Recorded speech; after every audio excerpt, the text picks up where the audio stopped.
சேலம் நகராட்சி வந்து ஒப்பந்த பணியாளர்கள், அதாவது தூய்மை பணியாளர்கள் வந்து 100 ரூபா வந்து பத்திரத்தை வந்து கையெழுத்து வாங்கியிருக்காங்க. அதாவது பிஎஃப் இது மாதிரி எதுவும் வாங்கக்கூடாது, ஆர்ப்பாட்டம்லாம் பண்ணக்கூடாதுன்னு சொல்லி நிபந்தனையோட அந்த கையெழுத்து வாங்கியிருக்காங்க.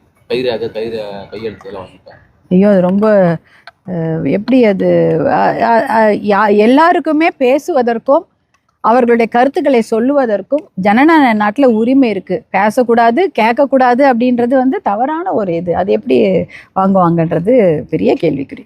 மேடம், ஏற்கனவே வந்து காவிரி மேலாண்மை சொன்ன நீரை வந்து கர்நாடகா திறந்து விடல. நேற்று முதலமைச்சர் சிவகுமார் வந்து அங்கே தண்ணியில் அணைகள் தண்ணி இல்லை அப்படின்னு பிரதமர் கருதி இருக்கு. கூட்டத்தோடு நடக்குது. இப்போ ஏறக்குறைய நம்ம இந்த மேட்டூர் அணை திறக்காதனால 1,00,000 ஹெக்டேர் முடிய சாகுபடி பாதிப்பு ஏற்பட்டிருக்கு. ஐயோ, இதை பற்றி விரிவான அறிக்கை மருத்துவர் அன்புமணி அவர்கள் கொடுத்துருக்குறாங்க. இந்த சம்பா சாகுபடி, குருவை எல்லாமே அடிபட்டு போகுது, இது தண்ணீர் நமக்கு வேண்டும் என்ற விஷயத்த சொல்லியிருக்காங்க. எல்னினோ வேற வரப்போகுது. எப்பேற்பட்ட அபாயத்தை நம்ம விவசாய மக்கள், அதுவும் தருமபுரி மாவட்டத்தில் சந்திக்க போகிறாங்கன்னு நினச்சாலே ஒரே இதுவாக இருக்குது. அதற்கு நாம் வந்து போர்க்கால அடிப்படையில் நடவடிக்கைகள் நம்ம முன்னெச்சரிக்கையோடு தயாராக இருக்க வேண்டும். குடிநீருக்கு பற்றாக்குறை இருக்கக்கூடாது.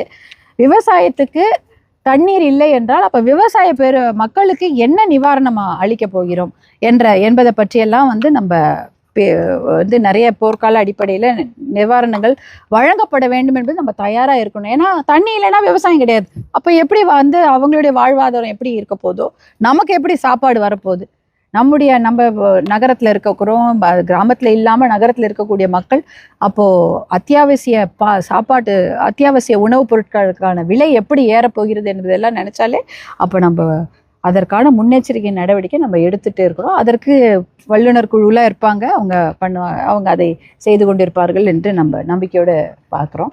அதே சமயம் பார்த்திங்கன்னா 32,000 கோடி ரூபாய் விவசாயத்திற்காக என்ன பண்ணுறாங்கன்னா, ஒரு இடுபொருளுக்கு மானிய விலையில் கொடுக்குறாங்களே, அதுதான் 32,000 கோடி என்பது பட்ஜெட்டு. எதுக்கு?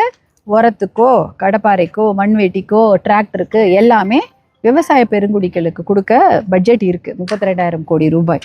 ஆனால் நிறைய விவசாய பெருங்குடிகள் என்கிட்ட சொன்னது, எங்களுக்கு அதுலேருந்தே கூட்டுறவு கடனை தள்ளுபடி பண்ணுங்க, புதுசாக எதுவும் 16,000 கோடி வேண்டாம், அந்த 32,000 கோடியில் இருக்கிற காசையே எடுத்துகிட்டு வந்து தள்ளுபடி பண்ணிட்டீங்கன்னா நாங்கள் விவசாயத்தை நல்லபடியாக செய்வோம் அப்படின்ற அவங்க தாங்க இந்த விவசாய பெருமக்கள் வந்து எங்ககிட்ட தெரிவித்த யோசனை இது. அவர்களுக்கு வழங்கக்கூடிய அந்த 32,000 கோடி மானியம் அந்த இருக்குது, பட்ஜெட் இருக்குது, அதுலேருந்தே 16,000 கோடியை தள்ளுபடி செய்யுங்க. ஏன்னா இந்த சில சமயம் தேவையில்லாத உரங்களையும் தேவையில்லாத பொருட்களையும் விவசாயிங்க வாங்கிறதுக்கு திணிப்பு பண்ணிட்டு இருக்கிறாங்க. அந்த திணிப்பே வேண்டாம். எங்களுக்கு தேவையில்லாத உரத்தையும் மண்வெட்டி கடப்பாறையை நாங்கள் வீட்டில் வச்சுட்டு என்ன பண்ண போகிறோம்? எங்களுக்கு வந்து கடனை தள்ளுபடி பண்ணுங்க அந்த காசில். அவங்க இது விவசாய பெருங்குடிகளின் யோசனை. நன்றி. எண்ணெய் கொள்முதல் திட்டம் வந்து கடந்த அதிமுக ஆட்சியில் இப்போ 250 கோடி ரூபாய் சொன்னாங்க. இது வரைக்குமே வந்து அந்த ஒர்க் வந்து அதெல்லாம் மருத்துவர் அன்புமணி அவர்கள் அதை ஆய்வு பண்ணி சொல்லுவாங்க. நாங்களும் அதை ஃபாலோ பண்ணுறோம். கண்டிப்பாக உங்கள் யோசனைக்கு நன்றி.